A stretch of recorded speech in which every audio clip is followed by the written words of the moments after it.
ارتضا کے چہرے پر افسوس سا چھا گیا۔ حوصلہ کرو کاشف اور ان کے گھر جاؤ، میں بھی وہاں پہنچنے کی کوشش کرتا ہوں۔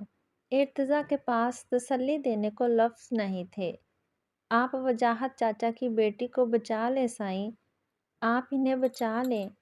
وہ روتے ہوئے بولا، تم پریشان نہ ہو، اس بار میں بابا سائیں کو کسی بے گناہ پر ظلم نہیں کرنے دوں گا، وہ مضبوط لہجے میں بولا۔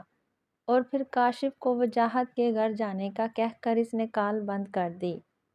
واپس چلو عاقب، ہمیں ڈیرے پر جانا ہے۔ اسے کہتے ارتضا نے سر سیٹ پر ٹکا لیا اور آنکھیں موند لی۔ اس کا دل غم سے بھر رہا تھا۔ آج اس کے بابا سائیں کی وجہ سے ایک اور بے گناہ اپنی جان کی بازی ہار گیا تھا۔ اسے اس بات کا بہت افسوس تھا، لیکن وہ کچھ نہیں کر سکتا تھا۔ ہاں، ایک بات اس کے بس میں تھی، وہ اس لڑکی کو آذر شاہ سے بچا سکتا تھا، اور وہ اسے ضرور بچائے گا۔ شاید اسی طرح اس کے بابا سائی کے کچھ گناہ کم ہو جائیں۔ ہاں، اب وہ اس لڑکی کو کچھ نہیں ہونے دے گا۔ اس نے دل میں پختہ ارادہ کیا، اور اس کے خیال پر بے ساختہ ارتضا کے لبوں پر ایک ہلکی سی مسکراہٹ نمودار ہوئی۔ لیکن یہ مسکراہٹ بہت جلد ختم ہونے والی تھی، کیونکہ قسمت نے تو کچھ اور ہی سوچ رکھا تھا۔ آذر شاہ صحن میں ہی بیٹھا تھا جب کرم داد نلان کو گھسیٹ کر وہاں لایا تھا۔ آذر شاہ جو سر ہاتھ پر گرائے بیٹھا تھا، کرم داد کی آمد پر سر اٹھا کر اس نے سامنے کی طرف دیکھا۔ سامنے ہی کرم داد فتح کی چمک آنکھوں میں لیے کھڑا مسکرا رہا تھا۔ اس نے ایک ہاتھ سے نلان کی کلائی تھام رکھی تھی، اور نلان مسلسل خود کو اس کی گرفت سے آزاد کروانے کی کوشش کر رہی تھی۔ آذر شاہ کے دیکھنے پر کرم داد مسکرایا، اور اپنے دوسرے ہاتھ سے اس نے مونچھوں کو تاؤ دیا۔ آذر شاہ نے مسلسل مزاحمت کرتی نلان کی طرف دیکھا، اور بے ساختہ ایک کمپنی سے مسکراہٹ اس کے لبوں کو چھو گئی۔ وہ لڑکی اس کی سوچ سے بڑھ کر خوبصورت تھی، اور اس بات میں کوئی شک نہیں تھا۔ گھنگرالے بالوں والی وہ نازک گڑیا، جس کی سفید رنگت باہر دھوپ میں چمک رہی تھی، اس کی نازک کلائی کرم داد کی گرفت میں تھی، اور وہ اپنے دوسرے ہاتھ سے اپنا کرم داد کی گرفت میں قید ہاتھ آزاد کروانے کی کوشش کر رہی تھی۔ دوپٹہ تو اس نے لیا ہوا نہ تھا، شاید وہ گاڑی میں ہی کہیں گر گیا تھا۔ اس کے مزاحمت کرتے ہاتھ کے ساتھ اس کے گھنگرالے بال بھی حرکت کرتے محسوس ہو رہے تھے، لیکن نلان کا دھیان اس طرف نہ تھا۔ بھلا اس نے خود پر توجہ ہی کب دی تھی؟ اس کا یہ غیر معمولی حسن ہی تھا جس نے آذر شاہ کی آنکھوں میں چمک پیدا کر دی تھی۔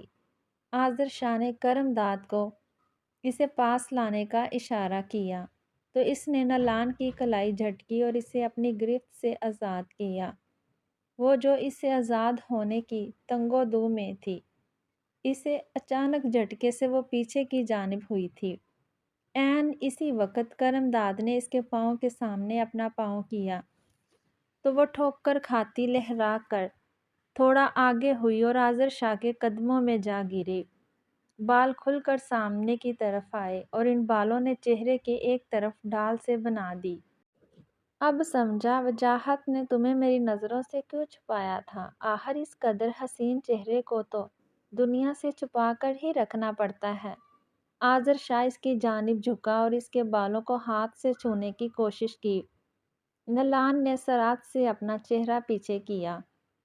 بھلے ہی وہ دماغی لحاظ سے نہ سمجھ تھی، لیکن انائے نے اسے گڑ اور بیڈ ٹچ کی تمیز اچھے سے سکھائی تھی۔ ہر عورت کی چھٹی حس کی طرح اس کی چھٹی حس بھی تیز تھی، جو اپنی طرف اٹھتی ان غلیظ نظروں کو اچھے سے پہچان رہی تھی۔ اپنے والدین سے جدائی اور اس عجیب سچویشن پر اس کی آنکھیں پانی سے بھرنے لگی۔ اس کا دماغ اسے کوئی مشورہ نہیں دے رہا تھا، اور وہ بے بسی سے آنسو بہانے کے علاوہ کچھ نہ کر سکتی تھی۔ بچپن سے ہی گھر سے باہر نکلنے کی خواہش تھی، اور اب جب خواہش پوری ہو رہی تھی تو اسے اتنا رونا کیوں آ رہا تھا، وہ نہ سمجھ تھی۔ ان دنیا کی چالوں کو نہ سمجھتی تھی، لیکن اس کی چھٹی ہنس مسلسل کچھ غلط ہونے کا اندیہ دے رہی تھی۔ آذر شاہ نے ایک نظر اس کے چہرے کو دیکھا جو اس نے دوسری جانب موڑ رکھا تھا، پھر سر پیچھے گرائے زور زور سے ہنسنے لگا۔ اپنی نفی تو اسے برداشت نہ ہوئی تھی، لیکن اس حسین موت کی وہ پہلی غلطی تھی، اسے معافی تو مل ہی سکتی تھی۔ تمہارے باپ نے تمہیں مجھ سے چھپا کر اچھا نہیں کیا، اس کی سزا تو، اور تمہاری بہن نے بھی یہاں سے بھاگ کر اچھا نہیں کیا۔ وجاہت اور اس لڑکی دونوں نے میری ذات کی نفی کی ہے، اور یہ بات مجھے کسی صورت برداشت نہیں۔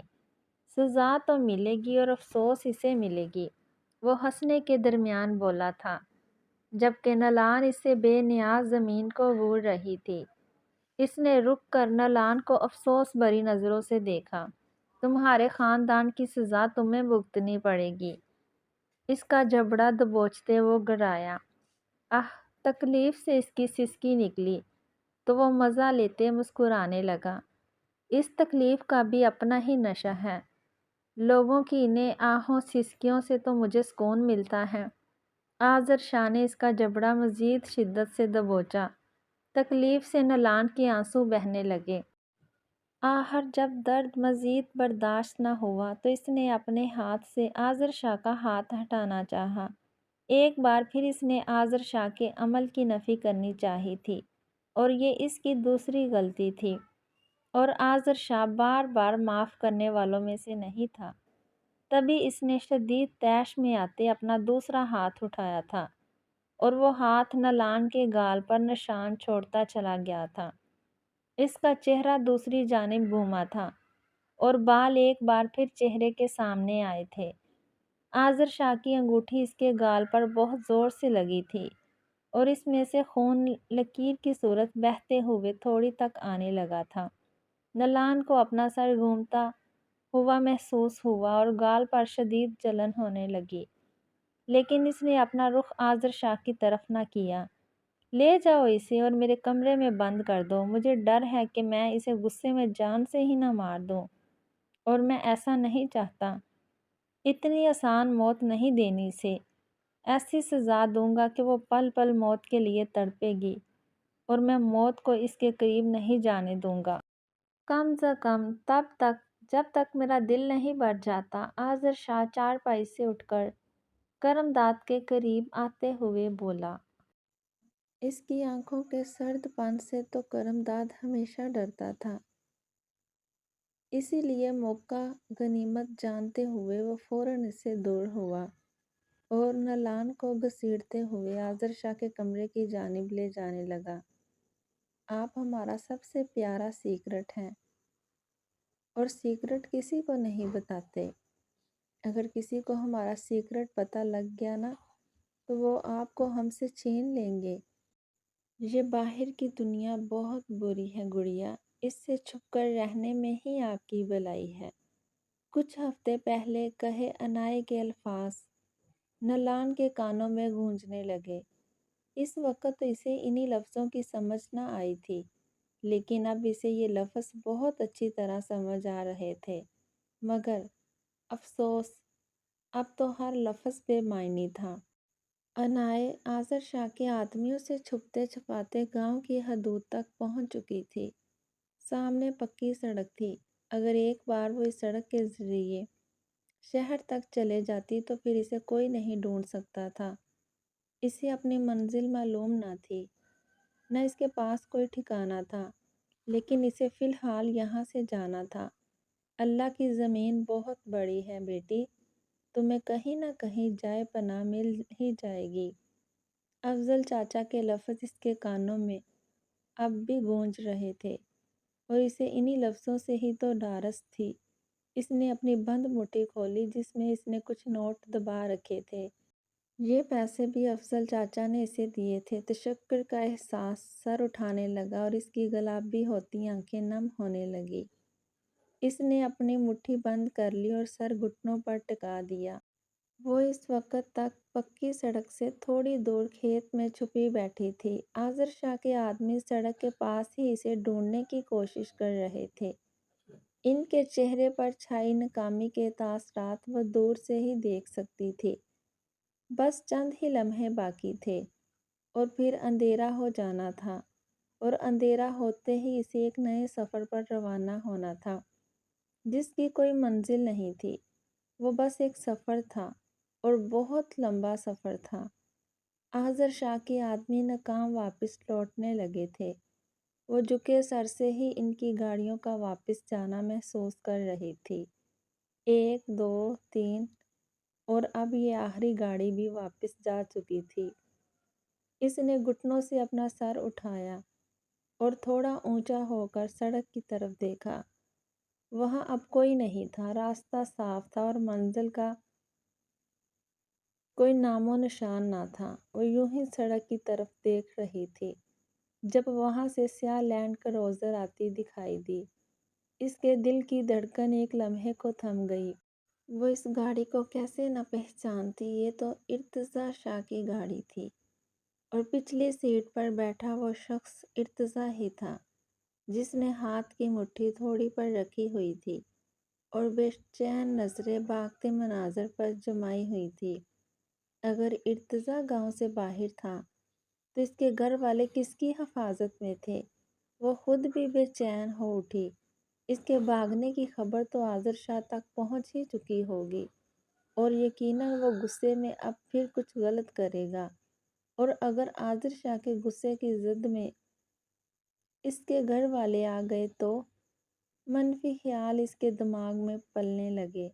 ایک لمحے کے لیے تو اس کے دماغ میں آیا کہ وہ اٹھ کر ارتضیٰ کی گاڑی کو روک لے اور اپنی تمام شکایتیں اس کے حوالے کر دے، سارے شکوے ایک ہی لمحے میں کر لے، لیکن ایسا ممکن نہ ہوا تھا۔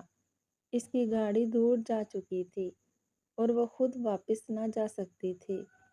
شاید ارتضیٰ واپس ہی اس کے گھر والوں کی حفاظت کے لیے آیا ہو۔ کیا پتہ افضل چاچا اسے سب کچھ بتا چکے ہوں اور وہ ان کی مدد کے لیے آیا ہو۔ اس نے خود کو تسلی دینا چاہی اور سر ایک بار پھر گھٹنوں پر رکھ لیا۔ جو فیصلہ وہ لے چکی تھی، جو قدم وہ اٹھا چکی تھی، وہاں سے اسے اب پیچھے نہیں ہٹنا تھا۔ اس کے پاس آگے کا تو راستہ تھا، لیکن واپسی کے لیے کوئی سڑک نہیں تھی۔ اسے مزید 1 گھنٹہ وہاں چھپنا تھا، پھر تقریباً وہاں اندھیرا چھا جاتا اور وہ بآسانی وہاں سے نکل سکتی تھی۔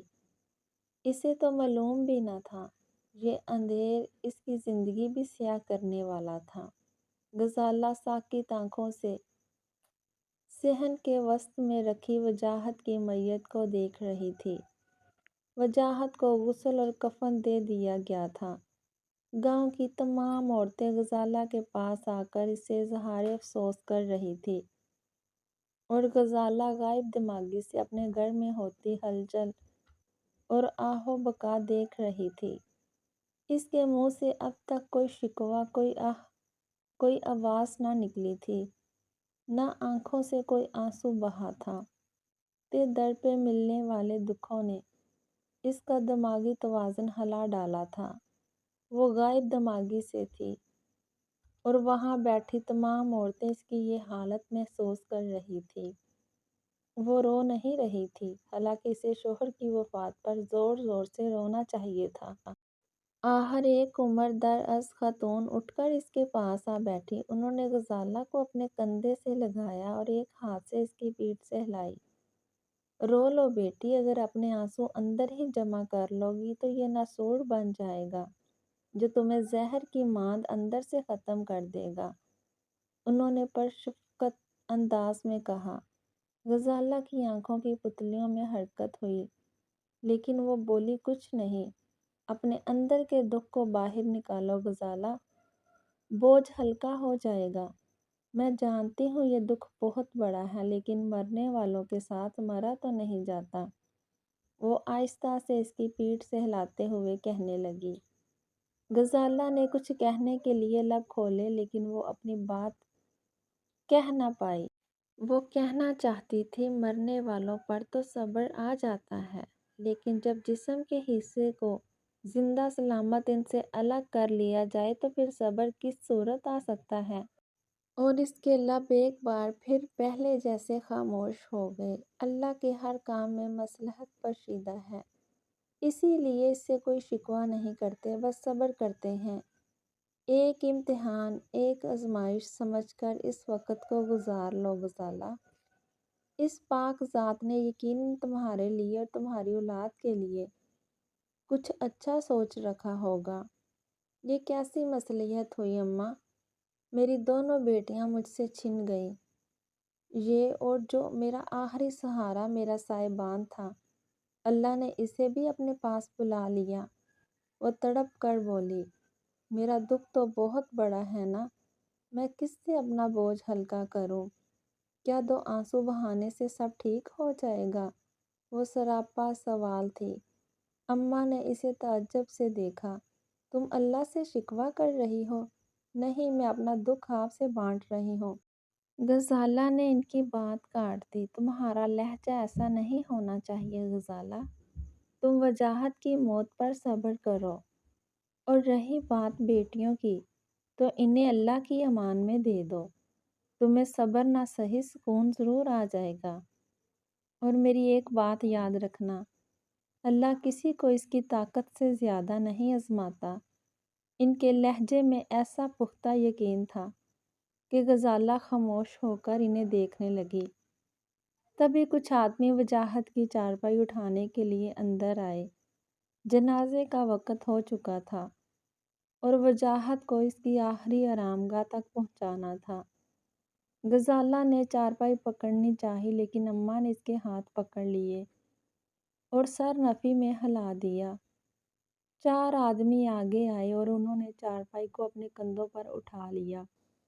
صحن کا وہ حصہ خالی ہو گیا اور وجاہت اپنی آخری سفر کی طرف روانہ ہو گیا۔ 1 2 3 اور پھر کئی آنسو غزالہ کی آنکھوں سے بہنے لگے۔ ان خاتون نے انہیں اپنے ساتھ لگا لیا اور وہ اونچی آواز کے ساتھ رونے لگی۔ اس کی آواز آہستہ آہستہ بلند ہونے لگی۔ آخر وہ ہوش و خرد سے بیگانہ ہوتی اماں کی باہوں میں جھول گئی۔ اور پھر یہ بھی سچ ہے کہ کسی قیمتی چیز کے چھن جانے پر صبر کہاں آتا ہے۔ اس وقت آذر شاہ ڈیرے میں کمروں کے آگے بنے ہال میں بیٹھا شراب سے لطف اندوز ہو رہا تھا۔ ٹانگ پر ٹانگ جمائے وہ اپنے دائیں ہاتھ سے غلیظ مشروب گھونٹ گھونٹ اپنے حلق میں انڈیل رہے تھے۔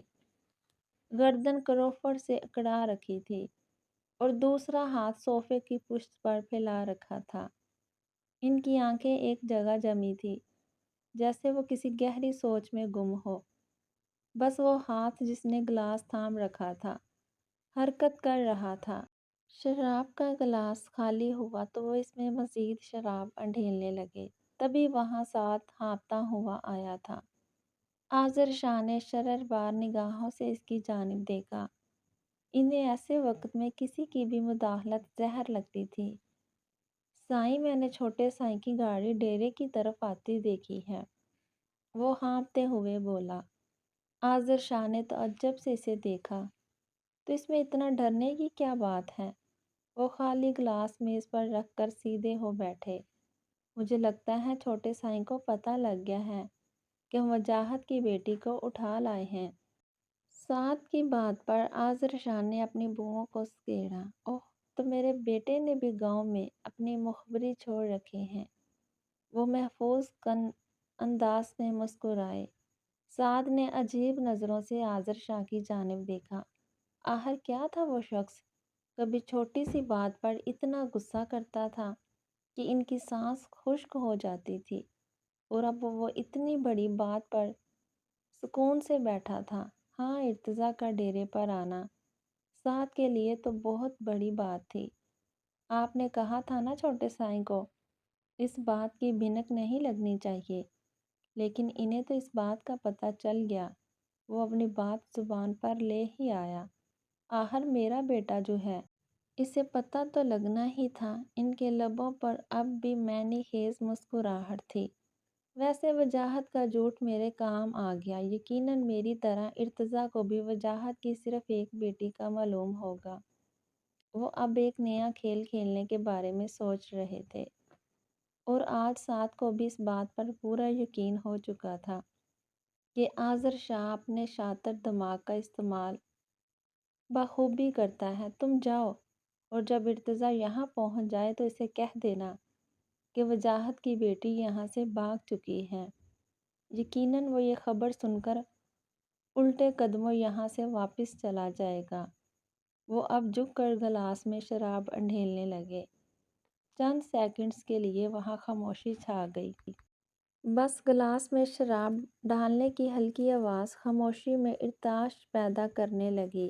جب آذر شاہ مزید کچھ نہ بولا تو سعد وہاں سے جانے لگا۔ اسے سمجھ آ گئی تھی کہ اب اسے آگے کیا کرنا ہے، مگر اسے اس بات کی بھنک نہیں پڑنی چاہیے کہ وجاہت کی دوسری بیٹی میرے کمرے میں قید ہے۔ ان کی آنکھوں میں تنبیہ تھی، جیسے وہ کہنا چاہ رہے ہوں کہ اگر ایسا ہوا تو تمہاری جان میں خود لوں گا۔ سعد نے صرف سر ہلایا اور وہاں سے باہر چلا آیا۔ پیچھے آذر شاہ نے گلاس اپنے لبوں سے لگایا اور ایک بار پھر کسی گہری سوچ میں گم ہو گئے۔ بس چند لمحوں کا سکون تھا، پھر سب کی زندگی اتھل پتھل ہونے والی تھی۔ ارتضیٰ شاہ کی گاڑی ڈیرے کے صحن کے وسط میں آ کر رکی اور پچھلی سیٹ سے ارتضیٰ شاہ عجلت میں باہر نکلا۔ سفید کاٹن کے شلوار قمیض میں سیاہ مردانہ شال کندھوں پر ڈالے وہ کافی بے چین نظر آتا تھا۔ چھوٹے سائیں، وہ برآمدے کی جانب بڑھنے لگا جب اسے پیچھے سے سعد کی مؤدب سی آواز سنائی دی۔ وہ اپنی جگہ رک گیا۔ سعد اس کے سامنے آیا اور ارتضیٰ کے سامنے سر جھکا کر کھڑا ہو گیا۔ مجھے کیوں روکا تم نے سعد؟ ارتضیٰ نے اسے کڑے تیوروں سے گھورا۔ سعد نے تھوک نگل کر اپنا خشک ہوتا حلق تر کیا۔ آپ جس کی تلاش میں یہاں آئے ہیں چھوٹے سائیں، وہ لڑکی اب یہاں نہیں ہے۔ حلق تر کرتے وہ مشکل بول پایا۔ ارتضیٰ نے آئی برو چکائی۔ تمہیں ایسا کیوں لگا ہے کہ میں تمہاری بات پر یقین کر لوں گا؟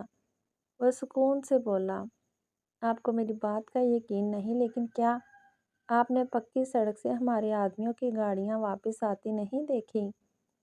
وہ لڑکی یہاں سے بھاگ چکی ہے اور ہمارے آدمی اسے ڈھونڈنے گئے تھے، اور اب وہ ناکام واپس لوٹ آئے ہیں۔ سعد نے اس بار پکا جواز دیا۔ یقیناً ارتضیٰ نے گاؤں آتے وقت ان کی گاڑیاں دیکھی ہوں گی۔ آپ نے گاڑیاں واپس آتی دیکھی ہیں نا چھوٹے سائیں؟ سعد نے اسے سوالیہ نظروں سے دیکھا۔ انداز ایسا تھا جیسے اسے اپنی بات پر یقین دلانا چاہتا ہو۔ ارتضیٰ نے اپنے ہاتھ کی مٹھی بنا کر ہلکے سے اپنے ماتھے پر ماری۔ آذر شاہ کے آدمیوں کو وہ واپس آتے تو خود دیکھ چکا تھا۔ وہ لڑکی کچھ دیر قبل ہی یہاں سے بھاگ گئی ہے۔ آپ اگر چاہیں تو اسے ڈھونڈ سکتے ہیں۔ ضرور وہ اپنے کسی جاننے والے کے گھر گئی ہوگی۔ سعد کی بات پر ارتضیٰ نے صرف ایک نظر اسے دیکھا، اور وہ نظر ایسی تھی کہ سعد فوراً خاموش ہو گیا۔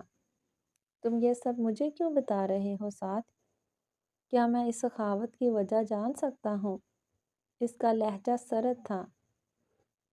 سعد کو اپنی ٹانگیں کانپتی ہوئی محسوس ہوئی۔ میں چاہتا ہوں آپ اس لڑکی کو اپنے بابا سائی سے بچا لیں۔ اگر وہ لڑکی بڑے سائیں کو مل گئی تو وہ اس کی جان لے لیں گے۔ وہ بہت مشکل سے بول پایا۔ دل میں بیک وقت ارتضیٰ اور آذر دونوں کا ڈر آسمایا تھا۔ اس کا لڑکھڑاتا لہجہ ارتضیٰ کو بہت کچھ سمجھا چکا تھا، لیکن وہ اپنے تاثرات سے سعد پر کچھ ظاہر نہیں کرنا چاہتا تھا۔ میں تمہاری بات سمجھ گیا سعد۔ شکریہ، تم نے میری مدد کی۔ اس احسان کا بدلہ میں ضرور چکاؤں گا۔ ارتضیٰ نے آگے بڑھ کر اس کا کندھا تھپ تھپانا چاہا، لیکن سعد نے ڈر سے اپنی آنکھیں بند کر لیں۔ اسے لگا تھا کہ ابھی ارتضیٰ شاہ اس کا گلا دبا دے گا۔ ارتضیٰ کے ہونٹ طنزیہ مسکراہٹ میں ڈھلے۔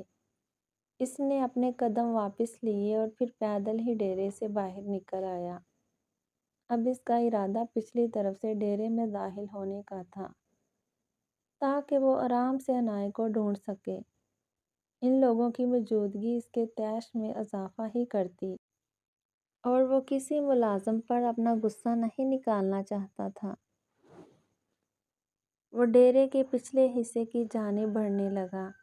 جب کچھ آوازوں نے اس کے قدم روکے۔ میں تمہاری بات سمجھ گیا سعد، شکریہ، تم نے میری مدد کی۔ اس احسان کا بدلہ میں ضرور چکاؤں گا۔ ارتضیٰ نے آگے بڑھ کر اس کا کندھا تھپتھپانا چاہا، لیکن سعد نے ڈر سے اپنی آنکھیں بند کر لی۔ اسے لگا تھا کہ اب بھی ارتضیٰ شاید اس کا گلا دبا دے گا۔ ارتضیٰ کے ہونٹ طنزیہ مسکراہٹ میں ڈھلے۔ اس نے اپنے قدم واپس لیے اور پھر پیدل ہی ڈیرے سے باہر نکل گیا۔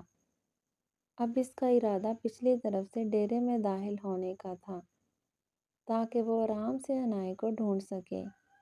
ان لوگوں کی موجودگی اس کے طیش میں اضافہ ہی کر رہی تھی، اور وہ کسی ملازم پر اپنا غصہ نہیں نکالنا چاہتا تھا۔ وہ ڈیرے کے پچھلے حصے کی جانب بڑھنے لگا۔ جب کچھ آوازوں نے اس کے قدم روکے۔ بڑے سائیں، اب وجاہت کی دوسری بیٹی کو اٹھا لائے ہیں، اور سعد بتا رہا تھا کہ وہ لڑکی نیم پاگل ہے، اس کا ذہنی توازن ٹھیک نہیں ہے۔ وہ دو آدمی تھے جو آپس میں نالان کے متعلق بات کر رہے تھے۔ ہاں، یہی سمجھو کہ تمام حسن بس ایک لڑکی کو ہی دے دیا گیا ہے۔ ہاں، اور ساتھ تو یہ بھی بتا رہا تھا کہ وہ لڑکی بہت خوبصورت ہے۔ دوسرے آدمی کی بانچیں کھل گئی۔ کیا سچ؟ ہاں، کرم داد تو یہ بھی کہہ رہا تھا کہ بڑے سائیں ہمیں بھی ایک موقع دیں گے۔ پہلا آدمی معنی خیز لہجے سے بولا، جیسے سمجھتے ہوئے۔ دوسرے آدمی نے کہکا لگایا، پھر تو ہمارے مزے ہو گئے۔ بالکل۔ وہ دونوں آدمی ایک دوسرے کے ہاتھ پر تالی مارتے ہوئے زور زور سے ہنسنے لگے۔ ارتضیٰ کی آنکھوں میں حیرت در آئی۔ دوسری بیٹی نیم پاگل؟ وہ انہی دو لفظوں کو دہرانے لگا۔ کیا ارتضیٰ کسی بات سے لا علم تھا؟ اس کا دماغ ساری باتوں کو دہرانے کی کوشش کرنے لگا، لیکن کوئی سرا ہاتھ نہ آیا۔ ارتضیٰ نے تمام سوچوں کو دماغ سے جھٹکا۔ ابھی صرف اس لڑکی کی حفاظت اہم تھی۔ اسے اس لڑکی کو بچانا تھا، اور اسے احساس بھی نہ ہوا تھا کہ اس کے قدموں میں تیزی آ گئی ہے۔ ایک الگ سا احساس چپکے سے اپنی منزل طے کرنے لگا تھا۔ ارتضیٰ ڈیرے کے پچھلے حصے سے اندر داخل ہوا۔ وہ ادھر ادھر دیکھتے ہوئے آہستہ سے قدم اٹھانے لگا۔ اگر آذر شاہ نے اس کے ساتھ کھیل کھیلا تھا، تو اب ارتضیٰ کا بھی کچھ ایسا ہی ارادہ تھا۔ جب آذر شاہ اس کے پیچھے وجاہت کی بیٹی کو اٹھا سکتا ہے، تو ارتضیٰ کیوں پیچھے رہتا؟ وہ بھی آذر شاہ کی موجودگی میں اس لڑکی کو یہاں سے غائب کرنے کا ارادہ رکھتا تھا۔ وہ ڈیرے کے اندرونی حصے میں داخل ہو چکا تھا۔ اس کے سامنے ایک لمبی سی راہداری تھی، اور راہداری کے دائیں طرف لائن سے بنے کمرے۔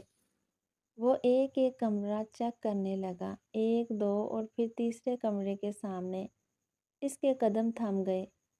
اندر سے کسی کی ہچکیوں کی آواز آ رہی تھی۔ ارتضیٰ نے دکھ اور تعصب سے اس کمرے کے بند دروازے کو دیکھا۔ وہ آذر شاہ کا کمرہ تھا، ان کی آرام گاہ، اور وہ کمرہ کسی لحاظ سے بھی اس لڑکی کے لیے نہیں تھا۔ اس نے دکھ اور غصے کی ملی جلی کیفیت میں دروازے کو ٹھوکر ماری، اور حیرت انگیز طور پر وہ دروازہ کھلتا چلا گیا۔ شاید کرم داد دروازہ لاک کرنا بھول گیا تھا۔ ارتضیٰ نے اپنے قدم اندر رکھے اور دروازہ ہلکا سا بند کر دیا۔ البتہ اس نے دروازے کو کنڈی نہ لگائی تھی۔ اس کی نظریں بس ایک وجود کی متلاشی تھی جسے اس نے دیکھا تک نہ تھا۔ ہچکیوں کی آواز بیڈ کے قریب سے آ رہی تھی۔ وہ مزید آگے بڑھا، اور پھر اس سے وہ لڑکی نظر آ ہی گئی جو انجانے میں اس کے بابا سائیں کے غصے کی بینڈ چڑھنے والی تھی۔ گھٹنوں کے گرد بازو لیٹے وہ رونے کا شغل جاری کیے ہوئے تھی۔ اس کے گھنگرالے بال کندھے سے آگے کی طرف آ رہے تھے، اور کچھ پشت پر پھیلے ہوئے تھے۔ چہرہ اس نے گھٹنوں میں چھپا رکھا تھا۔ ارتضیٰ نے محسوس کیا کہ رونے کی وجہ سے اس کا وجود لرز رہا تھا۔ اسے سمجھ نہ آئی کہ وہ اس سے مخاطب کیسے کرے۔ سنو، اس نے ایک لفظ سے ہی اسے مخاطب کیا، لیکن شاید نالان نے اس کی آواز نہ سنی تھی اور شاید اسی لیے اس کے وجود میں کوئی حرکت نہ ہوئی۔ ارتضیٰ نے اپنا ہاتھ نالان کی طرف بڑھانا چاہا، لیکن پھر خود ہی اپنا ہاتھ واپس کھینچ لیا۔ ادھر میری طرف دیکھو لڑکی۔ وہ اس کا نام نہیں جانتا تھا، اسی لیے اس نے لڑکی لفظ استعمال کیا تھا۔ اس کی آواز پر نالان سہم کر مزید خود میں سمٹ گئی۔ میری طرف دیکھو، وہ تیز آواز میں کہتے مزید اس کے قریب آیا۔ اب ان میں صرف 2 قدموں کا فاصلہ رہ گیا تھا۔ نالان کی تیز آواز پر اپنا سر اوپر کیا، سرخ مترام آنکھیں، بھیگے گال اور بکھرے بال دیکھ کر ارتضیٰ کو اپنی تیز آواز اور لہجے پر افسوس ہوا۔ میں تمہاری مدد کرنے کے لیے آیا ہوں، اٹھو اور میرے ساتھ چلو، وہ نرم لہجے میں بولا۔ آپ سچ میں نالان کی مدد کریں گے؟ وہ حیرت اور بے یقینی سے بولی۔ ارتضیٰ نے اس بات میں سر ہلایا۔ نالان کے چہرے پر خوشی چھا گئی۔ لیکن وہ گندے آدمی نالان کو مار دیں گے۔ ابھی انہوں نے نالان کو تھپڑ بھی مارا تھا۔ اس کی خوشی ایک لمحے میں ماند پڑ گئی اور چہرے پر مایوسی چھا گئی۔ ارتضیٰ نے اس کے گال کی طرف دیکھا جہاں خون جم چکا تھا۔ اس نے اپنے ہونٹ بونچھ لیے۔ نہیں، اب وہ تمہیں کچھ نہیں کہیں گے، تم میرے ساتھ آؤ۔ ارتضیٰ نے اپنا ایک ہاتھ آگے بڑھایا۔ آپ نالان کو پروٹیکٹ کریں گے؟ وہ اس کا ہاتھ تھام کر اٹھتے ہوئے پوچھنے لگی۔ ہاں، اب میں نالان کو پروٹیکٹ کروں گا، اسے کوئی کچھ نہیں کہے گا۔ وہ اسے ساتھ لیے دروازے کی طرف بڑھنے لگا۔ نالان نے ارتضیٰ کے ہاتھ میں مقید اپنے ہاتھ کو دیکھا اور دوسرے ہاتھ سے اپنے چہرے پر آتے بال پیچھے کرنے لگی۔ اس جھلی کو تو بس آزادی سے مطلب تھا، لیکن آزادی کا پروانہ اتنی جلدی کہاں ملتا ہے؟ ارتضیٰ نالان کا ہاتھ تھامے راہداری سے گزر رہا تھا جب آذر شاہ بالکل اس کے سامنے آ کر رک گیا۔ ان کے سامنے آنے پر ارتضیٰ کو رکنا پڑا۔ اس کے ساتھ چلتی نالان آذر شاہ کو دیکھ کر بے اختیار ارتضیٰ کے پیچھے چھپی۔ نالان کو ڈر لگ رہا ہے۔ اس آدمی نے نالان کو مارا تھا۔ وہ ارتضیٰ کے پیچھے چھپی معصوم انداز سے آہستہ آواز میں آذر شاہ کی شکایت کرنے لگا اور اس کی آواز سامنے کھڑے آذر شاہ نے بھی بخوبی سنی تھی۔ مجھے تمہارا ہی انتظار تھا ارتضیٰ۔ میں جانتا تھا تم ساتھ کی بات پر یقین نہیں کرو گے اور یہاں واپس ضرور آؤ گے، اسی لیے اس بار تم سے بات کرنے کے لیے میں خود آیا ہوں۔ آذر شاہ نے ارتضیٰ کو مخاطب کیا۔ ان کے چہرے پر کوئی تاثر نہ تھا۔ آپ مجھ سے کیا چاہتے ہیں بابا سائیں؟ میں چاہتا ہوں تم اس لڑکی کو یہاں چھوڑ کر چلے جاؤ۔ ارتضیٰ نے نفی میں سر ہلایا۔ میں آپ کی یہ بات نہیں مان سکتا، وہ سکون سے بولا اور نالان کو بالکل اپنے پیچھے چھپا لیا۔ میں تمہاری بات کا مطلب سمجھ گیا، تمہیں بھی اس لڑکی کے حسن نے میری نفی کرنے پر مجبور کر دیا۔ آخر حسن چیز ہی ایسی ہے کہ اچھوں کو والدین کا مخالف کر دیتی ہے۔ انہوں نے پینترا بدلا۔ آپ بالکل غلط سوچ رہے ہیں بابا سائیں، بس میں مزید کسی پر ظلم ہوتے نہیں دیکھ سکتا۔ ارتضیٰ نے فوراً صفائی دی۔ تم بات نہیں بدل سکتے۔ یہ اس لڑکی کا غیر معمولی حسن ہی ہے جس کی وجہ سے تم اپنے بابا سائیں کی مخالفت کر رہے ہو، اور اب تک کتنے ہی بے گناہ میرے ظلم کی بھینٹ چڑھ چکے ہیں۔ ان کے لیے تو تمہارے دل میں رحم دلی کا جذبہ نہ جاگا تھا۔ ارتضیٰ خاموش رہا۔ وہ اس لڑکی کی مدد کیوں کر رہا تھا؟ اس سوال کا جواب وہ خود بھی نہیں جانتا تھا۔ آذر شاہ مزید 2 قدم آگے بڑھ آیا۔ نالان نے اس کے ڈر سے ارتضیٰ شاہ کے بازو مزید زور سے تھام لی۔ ارتضیٰ کا دل ایک سیکنڈ کے لیے بہت زور سے دھڑکا۔ اس نے جھنجھلاتے ہوئے نالان کا ہاتھ اپنے بازو سے ہٹا دیا۔ تم میرے بیٹے ہو اور تمہارے لیے آج بھی میرے پاس ایک آفر ہے۔ تم جتنے دن چاہو اس لڑکی کو اپنے پاس رکھ سکتے ہو، بعد میں اس نے تو ادھر ہی آنا ہے۔ انہوں نے ڈٹائی سے اپنی کچھ دن پہلے والی بات دہرائی۔ ارتضیٰ نے ضبط سے اپنی مٹھیاں بھونچی۔ آذر شاہ کی یہ گھٹیا بات اسے ہمیشہ طیش دلا دیتی تھی۔ میں اس لڑکی کو پوری زندگی اپنے پاس رکھوں گا، وہ سنجیدہ انداز میں بولا۔ آخر تمہارے دل کی بات زبان پر آ ہی گئی۔ وہ اپنا مطلب اخذ کرتے معنی خیز لہجے میں بولے۔ آپ اب بھی غلط سمجھ رہے ہیں بابا سائیں۔ ارتضیٰ نے ایک لمحے کے لیے اپنی آنکھیں بند کر کے کھولی اور پھر اس نے وہ جملہ ادا کیا جو آذر شاہ کے وہم و گمان میں بھی نہ تھا۔ آذر شاہ شوشدر سے اسے دیکھنے لگے اور ارتضیٰ نے یکدم پلٹ کر اپنی شال نالان کے کندھوں پر پھیلا دی۔ بابا سائیں، میں اس سے نکاح کروں گا۔ آذر شاہ کے لیے حیرت کا وہ لمحہ بس چند سیکنڈ تھا۔ ان کے لبوں پر اچانک طنزیہ مسکراہٹ پھیلی اور پھر وہ زور زور سے ہنسنے لگے۔ انہوں نے ہنستے ہوئے ارتضیٰ کی طرف دیکھا اور ان کی آنکھوں میں عجیب سا تاثر ابھرا۔ مذاق اچھا تھا ارتضیٰ؟ انہوں نے ہنسنے کی وجہ سے اپنی نم ہوتی آنکھیں صاف کی۔ میں مذاق نہیں کر رہا بابا سائیں، میں سیریس ہوں، ارتضیٰ نے ان کی آنکھوں میں دیکھتے ہوئے سنجیدگی سے کہا اور نالان کے کندھے کے گرد اپنی بازو پھیلا دی اور وہ حیرت سے اسے دیکھنے لگی۔ آذر شاہ نے حسب عادت ہنکارا بھرا، اور تمہیں ایسا کیوں لگتا ہے کہ میں تمہارا نکاح اس کم ذات لڑکی سے ہونے دوں گا؟ انہوں نے سنجیدگی سے سوال کیا۔ آپ مجھے کیوں روکیں گے؟ ارتضیٰ نے جواباً کندھے اچکائے۔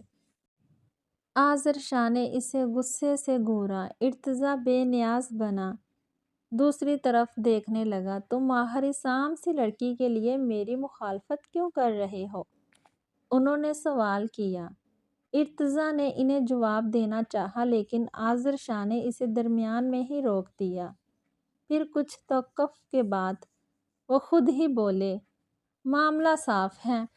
جہاں تک میرا خیال ہے تمہیں بھی اس لڑکی کی خوبصورتی نے مائل کیا ہے اور اب تم اس حسن کی مورت کو خود سے دور نہیں کرنا چاہتے۔ وہ حسب عادت اپنے دماغ کا فطور اگلنے لگے۔ ارتضیٰ نے بڑی مشکل سے خود پر اور اپنے تاثرات پر ضبط کیا۔ آج تک ہزاروں لڑکیاں میرے ظلم کی بھینٹ چڑھی ہیں، ان کے لیے تو تم کبھی میرے خلاف نہیں ہوئے۔ وہ خوبصورت نہیں ہوتی تھی نا؟ آذر شاہ چند لمحوں کے لیے رک گئے۔ ارتضیٰ کی ضبط سے سرخ ہوتی آنکھیں دیکھ وہ کمینگی سے مسکرائے۔ اس لڑکی کے لیے تو تم کسی کی بھی مخالفت مول لی جا سکتی ہے۔ آخر یہ حسین اور معصوم جو ہے۔ وہ ارتضیٰ کو غصہ دلانے کی غرض سے اول فول بولنے لگے۔ وہ چاہتے تھے کسی طرح ارتضیٰ ان کو باتوں کو سنجیدہ لے لے اور پھر انہیں غلط ثابت کرنے کی غرض سے وہ نالان سے نکاح نہ کرے، لیکن ارتضیٰ نے ایسا کچھ نہ کیا، نہ ہی اس کے چہرے کے تاثرات تبدیل ہوئے۔ آپ کچھ بھی کہہ کر مجھے اپنے فیصلے سے نہیں ہٹا سکتے بابا سائیں۔ میں اس سے نکاح کروں گا اور ایسا کرنے سے مجھے کوئی روک نہیں سکتا۔ وہ بے لچک لہجے میں بولتے ہوئے بالکل ان کے سامنے آ کھڑا ہوا۔ اپنی بات کا اس پر اثر نہ ہوتے دیکھ آذر شاہ کا غصہ ایک بار پھر اوت کر آیا۔ وہ اس لڑکی کے لیے کیا کچھ کہہ چکے تھے اور وہ اب بھی اس سے نکاح کرنے پر بضد تھا۔ سزا کے لیے آئی لڑکی کو گھر کی بہو نہیں بناتے ارتضیٰ، وہ گرائے، وہ بے قصور ہے تو پھر کیسی سزا؟ ارتضیٰ نے سکون سے جواب دیا۔ جو بھی ہے، بس میری ایک بات سن لو ارتضیٰ، میں اس لڑکی سے تمہارا نکاح ہرگز نہیں ہونے دوں گا، وہ تحکم بھرے انداز میں بولے۔ ارتضیٰ کے لبوں پر طنزیہ مسکراہٹ پھیلی۔ کچھ سوچتے ہوئے یکدم اس کی آنکھیں چمکی۔ تو پھر آپ بھی اپنے اکلوتے بیٹے کی ایک بات سن لیں بابا سائیں۔ اس نے لفظ اکلوتے بیٹے پر خاصا زور دیا تھا۔ ارتضیٰ کے لبوں پر پھیلی مسکراہٹ اور اس کی بات پر آذر شاہ کے مسکراتے لب سمٹے۔ ان کی آنکھوں میں حیرت در آئی۔ انہیں ہرگز توقع نہ تھی کہ ارتضیٰ یہاں کوئی ایسی بات کرے گا۔ آپ کا دوسرا بیٹا تو آپ کو باپ مانتا ہی نہیں ہے، اس لحاظ سے میں آپ کا اکلوتا بیٹا ہی ہوا، آپ کے بڑھاپے کا سہارا، آپ کی حاکمیت کا وارث، آپ کی نسل کا امین، اور سب سے بڑھ کر آپ کے ظالم رواجوں کو جاری رکھنے کا اکلوتا ذریعہ۔ اور کیا آپ اپنے اتنے ہونہار بیٹے سے ہاتھ دھونا چاہتے ہیں؟ ان کی آنکھوں میں دیکھ کر کہتے ہوئے ارتضیٰ نے تقریباً ہر لفظ پر خاصا زور دیا تھا۔ بازی پلٹ گئی تھی، اب کھیل ارتضیٰ کے ہاتھ میں تھا۔ اگر آذر شاہ ارتضیٰ کی بات آرام سے مان جاتے تو اسے یوں انہیں جذباتی بلیک میل نہ کرنا پڑتا۔ آذر شاہ بے یقینی سے نفی میں سر ہلانے لگے۔ مجھے یقین ہے آپ ہرگز ایسا نہیں چاہیں گے، ہے نا بابا سائیں؟ ماحول میں یکدم سکوت چھا گیا۔ تم ایسا کیوں کر رہے ہو ارتضیٰ؟ وہ حیرت اور صدمے کی وجہ سے بس اتنا ہی بول پائے۔ اب ان کی آواز اور لہجہ خاصا دھیما تھا۔ میں آپ کو وجہ پہلے ہی بتا چکا ہوں۔ ارتضیٰ نے کندھے اچکاتے نالان کی طرف اشارہ کیا۔ آذر شاہ نے بے بسی سے مٹھیاں بھونچی۔ وہ بے بس ہونے لگے تھے۔ کیا اب بھی آپ مجھے نالان سے نکاح نہیں کرنے دیں گے؟ انداز صاف چڑھانے والا تھا۔ ویسے اگر اب بھی آپ کا جواب نہ ہے تو میں عارف کے پاس شہر چلا جاتا ہوں۔ ایک بیٹا تو آپ کھو چکے ہیں، آج سے دوسرے بیٹے کو بھی بھول جائیں، پھر آپ کے پاس یہ حاکمیت، یہ لڑکی اور آپ کی انا سب کچھ ہوگا، لیکن آپ کا بیٹا آپ کے پاس نہیں ہوگا بابا سائیں۔ ارتضیٰ جانتا تھا آذر شاہ اس سے بے پناہ محبت کرتے ہیں، وہ اسے خود سے دور نہیں کر سکتے، اور ارتضیٰ نے ان کی اسی کمزوری کو ہتھیار بنایا تھا۔ آذر شاہ نے غصے سے نالان کی طرف دیکھا۔ ان کی آنکھوں میں وحشت ناک سرد پن اتر آیا۔ تم آج تو مجھے بے بس کر چکے ہو ارتضیٰ، لیکن یاد رکھنا اس بات کا انجام بہت برا ہوگا۔ وہ دبے دبے انداز میں چلائے اور نالان کو طیش بھری نظروں سے دیکھتے ہوئے وہ لمبے لمبے ڈگ بھرتے وہاں سے نکلتے چلے گئے۔ ارتضیٰ کے تنے اعصاب تھوڑے پر سکون ہوئے اور رخ موڑ کر نالان کو دیکھا اور ہلکا سا مسکرا دیا۔ ایک نئی داستان شروع ہونے والی تھی۔ وہ آدمی نالان کو کچھ بھی کہے بغیر وہاں سے چلا گیا تھا۔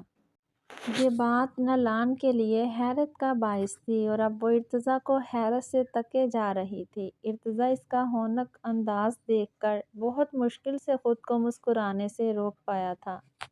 نالان جانتی تھی کہ کچھ وقت پہلے ان دو اجنبی آدمیوں کے درمیان موضوع گفتگو وہی تھی، لیکن اسے ان کی کوئی بھی بات سمجھ نہیں آئی تھی۔ وہ حیرت اور بے یقینی سے ارتضیٰ کو دیکھ رہی تھی، جس نے اسے اس گندے آدمی سے بچا لیا تھا۔ ارتضیٰ نے اس آدمی کو کیا کہا تھا یہ جاننے کی اسے کوئی خواہش نہیں تھی۔ وہ بس اس آدمی کے وہاں سے جانے پر ہی بے تحاشا خوش تھی۔ اپنی سوچوں میں وہ اس قدر مگن تھی کہ بے خیالی میں وہ مسلسل ارتضیٰ کو دیکھتی جا رہی تھی۔ ایک سحر تھا جو اسے اپنے جادو میں جکڑے ہوئے تھا۔ ارتضیٰ نے بڑے دل فریب انداز میں اس کا ہونک انداز ملاحظہ کیا، پھر 2 قدم کا فاصلہ سمیٹتے وہ اس کے قریب آ کھڑا ہوا۔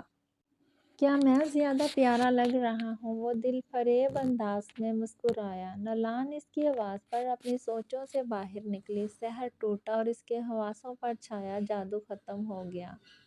جی، وہ اس کی بات سمجھ نہ پائی تھی۔ کچھ نہیں، ارتضیٰ نے نفی میں سر ہلا دیا۔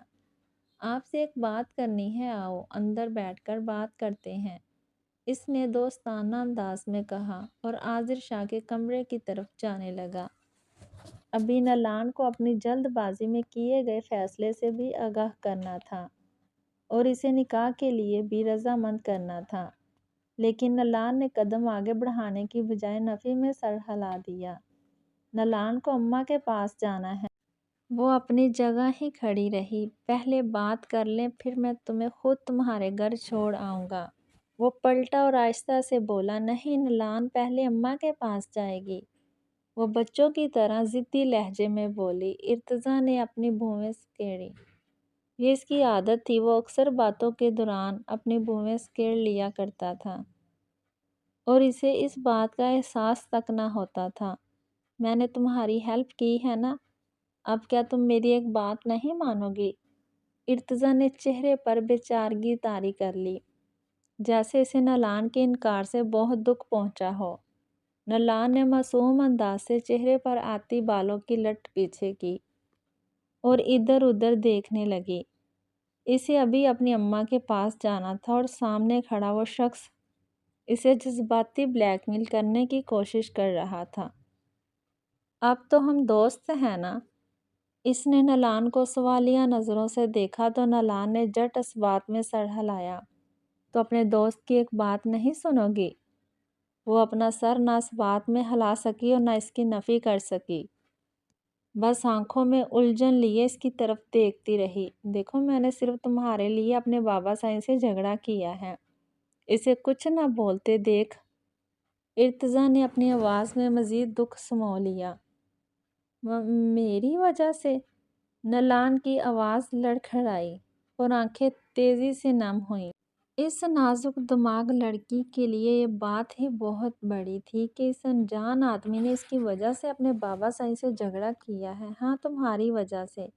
وہ فی الحال رائے دینے کے موڈ میں نہ تھا، اور دیکھو وہ بھی کتنے غصے میں یہاں سے گئے ہیں۔ ارتضیٰ نے اسے ڈرانا چاہا اور وہ ڈر بھی گئی۔ کیا اب وہ نلان کو ماریں گے؟ وہ روحان سے لہجے میں بولی، نہیں، اگر تم میری ایک بات سن لو تو وہ تمہیں کچھ نہیں کہیں گے، صرف ایک بات، پھر نلان کو اماں کے پاس چھوڑ کر آؤ گے نا؟ اس نے یقین دہانی چاہی تو ارتضیٰ نے جٹ اس بات میں سر ہلایا۔ وہ فوراً بات سننے کے لیے راضی ہو گئی تھی اور ارتضیٰ کو یقین تھا کہ وہ ان سے نکاح کے لیے بھی قائل کر لے گا۔ صرف ایک بات سنوں گی، ہاں بس ایک بات۔ وہ اپنا جملہ بار بار دہراتے ہوئے کمرے کی طرف بڑھنے لگی۔ ارتضیٰ نے مسکراہٹ ضبط کی اور خود بھی اس کے پیچھے آذر شاہ کے کمرے میں آ گیا۔ تقدیر کھیلنے لگی تھی اور نئے سفر کی راہیں خود ہی بنتی جا رہی تھی۔ آذر شاہ شدید طیش کے عالم میں ڈیرے میں بنے حال میں آئے تھے۔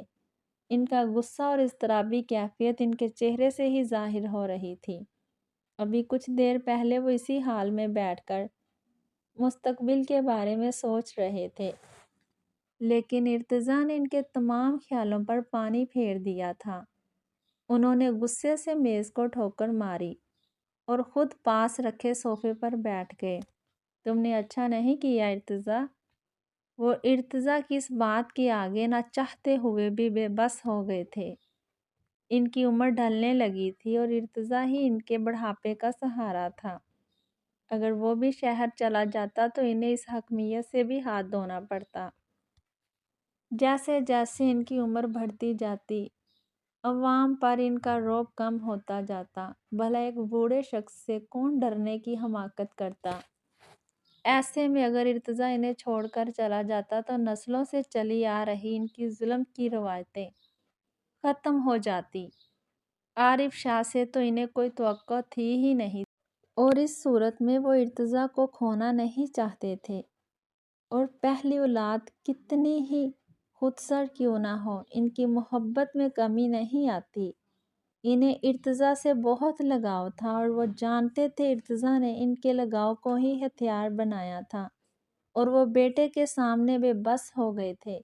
یہی سب سوچتے ہوئے انہوں نے سامنے رکھی میز کو ایک اور ٹھوکر ماری تھی۔ میز کے کنارے پر رکھا شیشے کا گلاس لڑھک کر نیچے فرش پر گرا اور کئی حصوں میں تقسیم ہو گیا۔ اس میں موجود غلیظ شربت فرش پر پھیل کر اس حصے کو داغدار کر گیا تھا۔ ان کا غصہ کسی طور کم نہ ہوا تو وہ اپنے ہاتھ کا مکہ بنا کر صوفے پر مارنے لگے۔ سب کو سزا ملے گی، کسی کو نہیں چھوڑوں گا میں۔ انہوں نے شراب کی بوتل اٹھا لی اور ڈائریکٹ بوتل سے ہی وہ شراب پینے لگے۔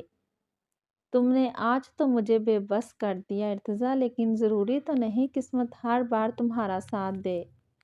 وہ طنزیہ انداز میں مسکرائے اور شراب کا ایک اور گھونٹ حلق میں اتارا۔ قسمت ہر بات تو اس کا ساتھ نہیں دے سکتی۔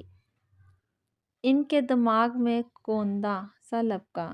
قسمت اب بھی میرے ساتھ ہے اور میں اس کھیل کی بازی پلٹ سکتا ہوں۔ انہوں نے خود کلامی کی اور پھر خود ہی اپنی سوچ پر مسکرا دیا۔ کرم داد۔ عاضر شاہ نے بوتل کو ایک طرف رکھا اور کرم داد کو آواز دی۔ کرم داد بوتل کے جن کی طرح وہاں حاضر ہوا تھا۔ حکم سائیں۔ وہ آتے ہی مؤدب انداز میں بولا۔ وجاہت کی وہ بیٹی کیا وہ اب تک نہیں ملی؟ عاضر شاہ نے سادہ سے لہجے میں سوال کیا۔ ان کے لہجے میں غصہ نہ تھا، لیکن پھر بھی کرم داد کی ریڑھ ہڈی سنسنا اٹھی۔ نہیں سائیں۔ کرم داد نے دو لفظی جواب دیا۔ کیا وہ اپنے گھر بھی نہیں گئی؟ انہوں نے دوسرا سوال پوچھا اور ایک ہاتھ صوفے کی پشت پر پھیلا دیا۔ نہیں سائیں، وہ لڑکی اپنے گھر بھی نہیں گئی۔ کرم داد ڈر کے مارے آہستہ آواز میں جواب دے رہا تھا، اور ہمارے آدمیوں نے اسے گاؤں سے باہر جاتے ہوئے بھی نہیں دیکھا۔ کرم داد نے کچھ کہنے کی بجائے صرف نفی میں سر ہلا دیا۔ عاضر شاہ نے پرسوچ انداز میں ہنکار بھرا۔ اس کا مطلب ہے وہ لڑکی ابھی گاؤں میں موجود ہے، وہ گاؤں سے باہر نہیں گئی، اور تم لوگوں نے اس لڑکی کو گاؤں میں ڈھونڈنے کی کوشش ہی نہیں کی۔ وہ بات کے اختتام پر کرم داد کو غصے سے گھورنے لگے۔ ہم نے اس پہلو پر سوچا ہی نہیں تھا سائیں، احمق ہو تم لوگ، کچھ سوچتے ہی نہیں ہو۔ عاضر شاہ نے اسے لتاڑا تو وہ سر مزید جھکا گیا۔ مغرب ہونے والی ہے اور ابھی اندھیرا ہو جائے گا۔ یقیناً وہ لڑکی اندھیرے کا فائدہ اٹھا کر کہیں نہ کہیں ضرور جائے گی۔ اپنے آدمی لو اور اس لڑکی کو ڈھونڈ کر لاؤ۔ کرم داد نے اس بات میں سر ہلا دیا۔ صرف سر ہلانے سے کچھ نہیں ہوگا، جاؤ اور ڈھونڈ کر لاؤ اس لڑکی کو۔ عاضر شاہ کی آواز بلند ہوئی تو وہ فوراً ہال کے خارجی دروازے کی طرف بڑھا، اور دیکھتے ہی دیکھتے وہ نظروں سے اوجھل ہو گیا۔ بس کچھ وقت ہے تمہارے پاس ارتضیٰ، جتنی خوشیاں منانی ہیں منا لو، صرف چند لمحے، اور پھر مجھے بازی پلٹنے سے کوئی نہیں روک سکتا۔ انہوں نے آنکھیں موندتے سوچا اور سر صوفے کی پشت پر ٹکا دیا۔ ٹانگیں سامنے میز پر رکھ لیں۔ اب وہ سکون بھرے انداز میں آگے کا لائحہ عمل سوچ سکتے تھے۔ ایسا لائحہ عمل جس سے ارتضیٰ خود ہی پیچھے ہٹ جاتا اور ان سے دور بھی نہ ہوتا، اور ایسا سوچنا ان کے شیطانی دماغ کے لیے کہاں مشکل تھا۔ لیکن قسمت ہر بار خوشکن کہاں ہوتی ہے، اور بازی اتنی جلدی کہاں پلٹتی ہے۔ نالان منہ پھلائے سامنے مسہری پر جا بیٹھی۔ جب کوئی کام اسے مجبوراً کرنا پڑتا تو وہ ایسے ہی منہ پھلائے رکھتی تھی۔ ارتضیٰ بھی اس کے پیچھے ہی روم میں آ گیا تھا۔ وہ اب سامنے رکھے صوفے پر بیٹھ گیا تھا۔ نالان نے اسے سوالیہ نظروں سے دیکھا، جیسے کہنا چاہ رہی ہو، جو بات کرنی ہے کرو اور پھر مجھے اماں کے پاس چھوڑ آؤ۔ ارتضیٰ اپنے دماغ میں لفظ ترتیب دینے لگا اور چند لمحوں کے لیے وہاں سکوت سا چھا گیا۔ ارتضیٰ کو سمجھ نہیں آ رہی تھی کہ وہ بات کا آغاز کیسے کرے۔ میں نے تمہیں اپنے بابا سائیں سے پروٹیکٹ کیا ہے نا؟ کچھ توقف کے بعد اس نے سادہ سا جملہ ادا کیا۔ وہ ابھی بات شروع کرنا چاہتا تھا۔ نالان نے اسے ناسمجھی سے دیکھا، پھر اس کی سوالیہ نظروں کو دیکھتے ہوئے اس بات میں سر ہلا دیا۔ اور اب ہم دوست بھی ہیں نا؟ نالان نے ایک مرتبہ پھر سر ہاں میں ہلا دیا۔ آپ کا دوست آپ کو ایک بات بتائے گا، اوکے؟ اوکے۔ وہ اس بچوں کی طرح ٹریٹ کر رہا تھا۔ شاید وہ ان چند لمحوں میں اس کی ذہنی حالت کے بارے میں اچھے سے جان گیا تھا۔ آپ نالان کو سیکرٹ بتائیں گے؟ وہ ایکسائٹڈ ہوئی۔ ہاں، ارتضیٰ نے سر ہلایا۔ آپ کے ابو لمیہ کے پاس چلے گئے ہیں۔ وہ رک کر اس کے تاثرات دیکھنے لگا۔ نلان نے کوئی خاص تاثر نہ دیا تھا۔ شاید وہ اس کی بات سمجھ ہی نہ سکی تھی۔ جیسے اپا چلے گئی تھی، وہ عام سے انداز میں بولی۔